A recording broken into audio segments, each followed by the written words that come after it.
तो कहानी की शुरुआत में हमें एक गाड़ी दिखाई जाती है जो स्ट्रीट डॉग्स को पकड़ने के लिए आई होती है। ये गाड़ी गलियों में घूम रहे आवारा कुत्तों को पकड़कर अपने साथ ले जाती है। इसी दौरान ये गाड़ी एक परिवार को दिखाती है जिसमें एक फीमेल डॉग और उसके छोटे छोटे पिल्ले होते हैं। वो उन सभी को पकड़कर गाड़ी में रखे पिंजड़े में बंद कर देते हैं, लेकिन उनकी नजर से एक छोटा पपी बच जाता है।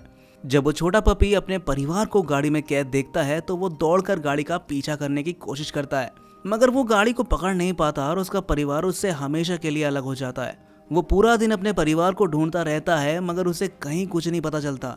उसकी नजरें हर जगह अपने परिवार की तलाश में रहती हैं। वो इस उम्मीद में इधर उधर भटकता रहता है कि शायद उसे उसका परिवार वापस मिल जाए।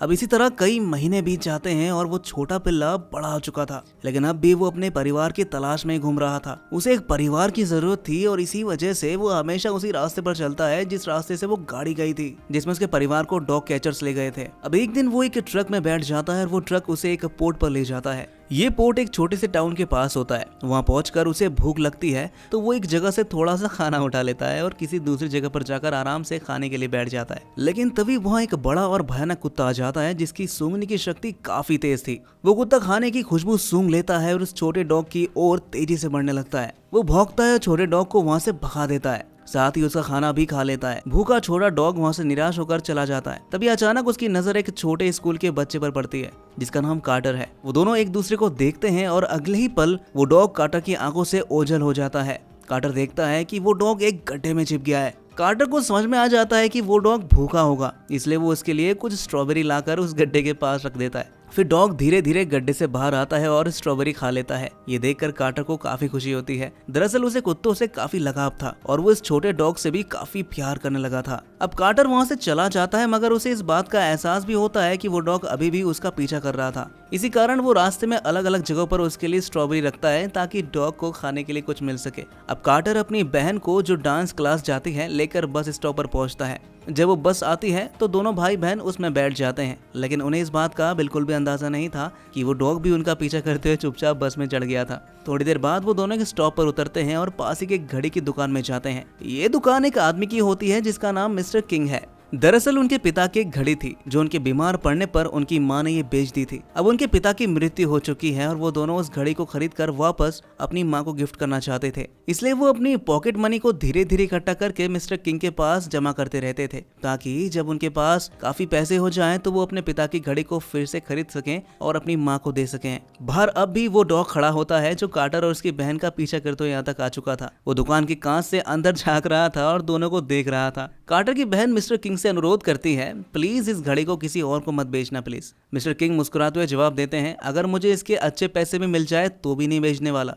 इसके बाद दोनों भाई बहन वहां से निकल जाते हैं। उनके जाते ही मिस्टर किंग उस घड़ी को उठाकर एक सेफ जगह पर रख देते हैं। अब कार्टर और उसकी बहन अपने घर की ओर बढ़ते हैं, लेकिन वो डॉग अब भी उनका पीछा करते हुए उनके घर तक आ जाता है। कार्टर ने दरवाजा बंद कर दिया था जिससे वो अंदर नहीं आ सका, मगर ये डॉग बहुत ही चालाक था। वो एक बड़े कचरे के डिब्बे को धक्का देकर सीढ़ियों तक ले जाता है और फिर उसके सहारे चढ़कर पीछे वाले रास्ते से घर के ऊपर पहुंच जाता है। वहाँ एक खिड़की होती है जिससे वो घर के अंदर झांकता है और कार्टर को देखता है। जब कार्टर की नजर खिड़की की ओर आती है तो वो इस डॉग को देखकर हैरान रह जाता है। फिर वो और उसकी बहन इस डॉग को घर के अंदर ले आते हैं, लेकिन ये बहुत गंदा और बदबूदार होता है, इसलिए वो उसे नहलाते हैं पहले। हालांकि उन्हें ये भी पता होता है कि वो इस डॉग को घर में नहीं रख सकते क्योंकि उनकी माँ को डॉग्स बिल्कुल पसंद नहीं है। उनकी माँ पूरे दिन काम करती है ताकि घर का खर्च चल सके। ऐसे में वो कभी भी इस डॉग को रखने की अनुमति नहीं देने वाली, इसलिए अपनी माँ के घर में आने से पहले ही उसे वो छुपा देते हैं। रात को जब तीनों डिनर कर रहे होते हैं तो खाने की खुशबू से डॉग वहाँ पर आ जाता है, लेकिन इससे पहले कि कार्टर की माँ उसे देख पाती, कार्टर और उसकी बहन उनका ध्यान दूसरी बातों में लगाने लगते हैं। वो इधर उधर की बातें करने लगते हैं ताकि उनकी माँ डॉग को ना देख पाए। हालांकि आज उनके अजीब व्यवहार से उनकी माँ थोड़ा हैरान जरूर हो जाती है। रात में दोनों भाई बहन उस डॉग को अपने कमरे में ले आते हैं और उसका नाम रखते हैं बेंजी, जो इस मूवी का नाम भी है।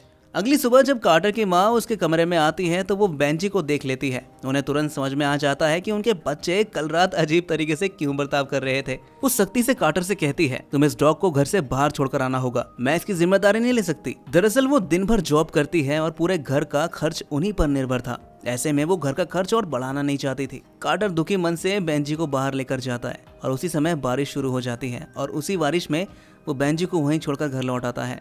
कार्टर ये सब करते हुए बहुत भावुक हो जाता है और बेंजी भी। बेंजी को आखिरकार एक परिवार तो मिल चुका था जिसकी उसे हमेशा से तलाश थी, लेकिन अब वो फिर से अकेला हो गया है। अब अगले दिन बेंजी कार्टर के स्कूल के बाहर जाता है। उसके मुंह में एक स्ट्रॉबेरी होती है जिसे वो कार्टर को देना चाहता था, लेकिन आज कार्टर और उसकी बहन स्कूल से जल्दी निकल चुके थे। दरअसल वो दोनों मिस्टर किंग की दुकान पर गए थे। कार्टर अपनी माँ से नाराज होता है, इसलिए वो अपने पिता की घड़ी को वापस नहीं लेना चाहता, बल्कि वो मिस्टर किंग से वो सारे पैसे वापस लेना चाहता है जो अब तक उसने घड़ी के लिए जमा किए थे। जब वो दोनों दुकान के अंदर जाते हैं तो मिस्टर किंग का व्यवहार आज कुछ अलग था।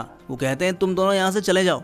ये सुनकर दोनों हैरान रह जाते हैं। दरअसल दुकान के अंदर दो चोर पहले से मौजूद थे जो मिस्टर किंग की दुकान को लूटने आए थे। अब वो दोनों चोर सामने आ जाते हैं। वो मिस्टर किंग को एक कुर्सी से बांध देते हैं और कार्टर की बहन फ्रैंकी को पकड़ लेते हैं। फ्रैंकी खुद को छुड़ाने की कोशिश करती है और इसी दौरान एक चोर का नकाब हट जाता है। इससे दोनों उसका चेहरा देख लेते हैं। अब उन चोरों को डर लगने लगता है कि ये दोनों बच्चे पुलिस को उनके बारे में बता सकते हैं, इसलिए वो सामान के साथ साथ इन दोनों बच्चों को भी अपनी गाड़ी में बैठाकर अपने साथ ले जाते हैं। लेकिन तभी बेंजी वहां पर पहुंच जाता है। वो कार्टर की आवाज को सुन लेता है और तुरंत उनकी गाड़ी का पीछा करना शुरू कर देता है। कार्टर और उसकी बहन गाड़ी के अंदर से बेंजी को देखते हैं, लेकिन कुछ ही देर में गाड़ी बहुत तेजी से आगे निकल जाती है और बेंजी पीछे छूट जाता है। अब कार्टर समझदारी दिखाते हुए गाड़ी में रखी स्ट्रॉबेरी को सड़क पर फेंकना शुरू कर देता है। एक स्ट्रॉबेरी बेंजी को मिल जाती है। अब बेंजी उसी रास्ते पर आगे बढ़ता चला जाता है जहां से उसे स्ट्रॉबेरी मिलती है। आखिरकार वो उस जगह पर पहुंच ही जाता है जहां उन दोनों लुटेरों ने कार्टर और उसकी बहन को बंदी बनाकर रखा था। बेंजी खिड़की से अंदर झांकता है और देखता है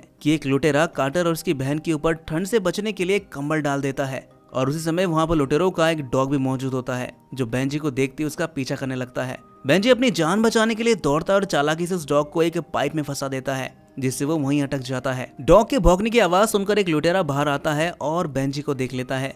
वो बेंजी का पीछा करता है, लेकिन बेंजी तेजी से भागते हुए एक पुराने खंडरनुमा घर में घुस जाता है और वहाँ के पिछले रास्ते से बाहर निकल जाता है। लुटेरा भी उसके पीछे पीछे घर के अंदर चला जाता है, लेकिन बेंजी चालाकी से लकड़ी का सामान गिराकर दरवाजा बाहर से बंद कर देता है, जिससे वो लुटेरा अंदर ही फंस जाता है। अब लुटेरा बेंजी को देख लेता है और उसका पीछा करते हुए बस में चढ़ जाता है, लेकिन बेंजी फिर से अपनी चालाकी दिखाते हुए बस से कूदकर वहां से चला जाता है जहां कार्टर और उसकी बहन को बंदी बनाकर रखा गया था। बेंजी उनकी रस्सियां खोलने की कोशिश करता है, लेकिन तब तक लुटेरा अपने डॉग के साथ वापस आ जाता है। कार्टर घबराकर बेंजी से कहता है, बेंजी भाग जाओ। बेंजी अपनी जान बचाने के लिए वहां से भाग जाता है और तेजी से दौड़ते हुए मिस्टर किंग की दुकान तक पहुंच जाता है। उधर मिस्टर किंग की दुकान पर पहले से ही डिटेक्टिव और पुलिस मौजूद थे। कार्टर की माँ भी वहां पर पहुंच जाती है और वो अपने बच्चों को लेकर काफी चिंता में थी। वो घबराई हुई मिस्टर किंग से पूछती है, मेरे बच्चे यहाँ क्यों आए थे? मिस्टर किंग गहरी सांस लेते हुए बताते हैं कि तुम्हारे बच्चे अपनी पॉकेट मनी मेरे पास जमा कर रहे थे ताकि वो तुम्हारे पति की घड़ी को खरीद कर तुम्हें गिफ्ट कर सकें। और ये सुनकर कार्टर की माँ की आंखों में आंसू आ जाते हैं। वो आगे बताते हैं, हालांकि मैं उनसे पैसे जरूर लेता था, लेकिन मैं उन्हें घड़ी नहीं देना चाहता था क्योंकि मुझे अच्छा लगता था कि वो हर दिन मुझसे मिलने आते रहे। तुम्हारे बच्चे बहुत अच्छे और प्यारे हैं, वो तुम्हारी बहुत परवाह करते हैं। इतना सुनते ही कार्टर की माँ बहुत इमोशनल हो जाती है। उसी समय बेंजी अचानक पुलिस वाले के हाथ से लुटेरों का मास्क लेकर भाग जाता है। कार्टर की माँ तुरंत कहती है, हमें इसका पीछा करना चाहिए, शायद ये हमें कहीं ले जाना चाहता है। अब सभी लोग बेंजी के पीछे दौड़ते हैं। बेंजी सीधा उसी घर में पहुंच जाता है जहां कार्टर और उसकी बहन को बंदी बनाकर रखा गया था। जब पुलिस और डिटेक्टिव अंदर जाते हैं तो उन्हें वहां कोई नहीं मिलता। ये देखकर कार्टर की माँ बहुत ही गुस्सा हो जाती है और बेंजी को डांटने लगती है। सभी लोग निराश होकर वहां से वापस चले जाते हैं। फिर अगली सुबह एक बार फिर से बेंजी कार्टर के घर की खिड़की के पास पहुंचता है और अंदर झांकता है, लेकिन उसे कार्टर और उसकी बहन घर पर नहीं दिखते। बेंजी परेशान हो जाता है और फिर वो एक दुकान से खाना चुरा कर उसी कचरे के ढेर के पास जाता है जहाँ वो खतरनाक डॉग रहता था, जिसकी सूंघने की शक्ति काफी तेज थी। डॉग तुरंत उस खाने की खुशबू सूंघ लेता है और बेंजी का पीछा करना शुरू कर देता है। बेंजी तेजी से दौड़ते हुए उसी जगह पर पहुंच जाता है जहाँ कार्टर और उसकी बहन को बंधक बनाया गया था। अब वो चालाकी से उसे अपना दोस्त बना लेता है। बेंजी उस डॉग के पास वही कंबल लाता है जो लुटेरों ने कार्टर और उसकी बहन पर डाला था।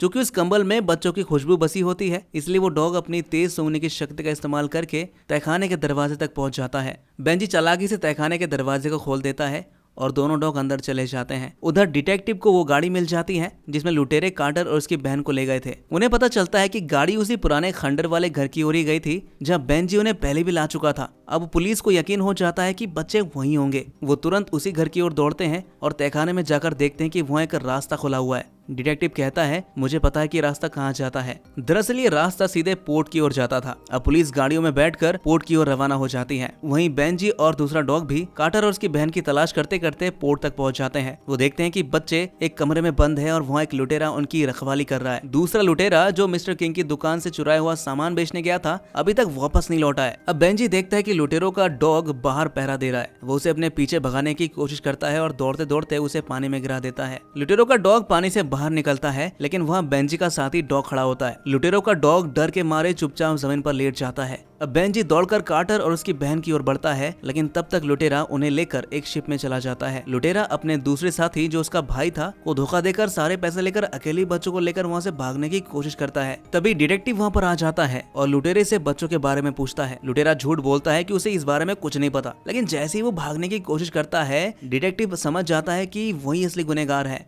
डिटेक्टिव उसे पकड़कर पुलिस के हवाले कर देता है और उसी समय पुलिस की गाड़ियों के सायरन भी बजने लगते हैं। अब वो शिप जिसमें कार्टर और उसकी बहन और लुटेरे थे भागने की कोशिश करता है, लेकिन उसकी रस्सी वहीं बंधी रह जाती है और वो एक झटके से वहीं रुक जाता है। बेंजी रस्सी के सहारे शिप तक पहुंच जाता है। तभी लुटेरा उस पर हमला करने की कोशिश करता है, लेकिन बेंजी तेजी से उस पर कूदकर उसे गिरा देता है। लुटेरा पानी में गिर जाता है और पुलिस उसे गिरफ्तार कर लेती है। कार्टर और उसकी बहन बेंजी के पास आते हैं। बेंजी बेहोश पड़ा था। सबको लगा कि बेंजी अब इस दुनिया में नहीं रहा, लेकिन तभी बेंजी अपनी आंखें खोलता है। सभी बहुत ही खुश हो जाते हैं और कार्टर की माँ ये तय करती है कि अब वो बेंजी को हमेशा के लिए उनके साथ ही रखने वाली है। बेंजी को अब उसका परिवार मिल जाता है। ये वो परिवार नहीं थी जिसकी उसे बचपन से तलाश थी, लेकिन हाँ ये वो जरूर है जो उसे हमेशा खुश रखने वाली थी। और इसी के साथ ये मूवी यहीं पर खत्म हो जाती है। तो दोस्तों कैसे लगी आपको ये कहानी कमेंट में जरूर बताइएगा और ऐसी ही मूवीज एक्सप्लेनेशन देखने के लिए हमारे इस चैनल को सब्सक्राइब जरूर कर लीजिएगा।